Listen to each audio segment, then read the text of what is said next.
नागपुरात काल गृहमंत्री अमित शहांच्या अध्यक्षतेत भाजपची महत्त्वाची बैठक पार पडली। यावेळी अमित शहांनी विदर्भात भाजपच्या मिशन 45 ची घोषणा केली। तर आपल्याला उद्धव ठाकरे आणि शरद पवारांचा पराभव करायचा असल्याचंही अमित शहांनी म्हटलंय।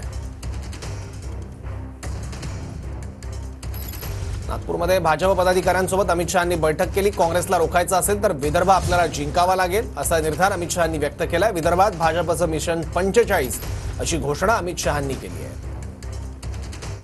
विदर्भ के कार्यकर्ता ठान ले देवेंद्र जी, कम लक्ष्य मत रखिए। 42 तक पहुंचेंगे, ये करेंगे वो करेंगे मैं कहकर जाता हूं। 42 पर अगर अटक गए, विजय सरघस मत निकालना।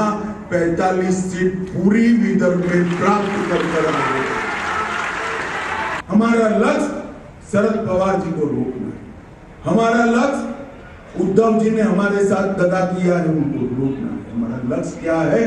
कांग्रेस पार्टी को रोककर नीचे ले जाना, ये हमारा लक्ष्य है। हमारे जो साथी है उसको लेकर आगे बढ़ाना है, क्योंकि विदर्भ में आप मानकर चलिए जो सीट भारतीय जनता पार्टी गवाएगी वो सीट कांग्रेस जीतती है। सच है नहीं है? जरा जोर से बोलो, सच है नहीं है? तो कांग्रेस को रोकना है तो कहां जीतना है भाई? विदर्भ में जीतना पड़ेगा। लोकसभेतील मतदानापेक्षा विधानसभेला प्रत्येक बूथवर 10% मतं वाढवा। प्रत्येक बूथवर 10% मतं वाढवल्यास मिशन विदर्भ 45 यशस्वी होईल। अंतर्गत वाद मिटवा, बंडखोरीही नको, अमित शहांचा इशारा। विदर्भात 45 जागा जिंकण्यासाठी कामाला लागा। महिलांच्या मतदानावर फोकस करा। शहांकडून हा 10 सूत्री कार्यक्रम सांगण्यात आला। तुमच्यासारखी मंडळी जर मैदानात उतरली साहेब, काही कोणी आपलं वाकड करू शकत नाही।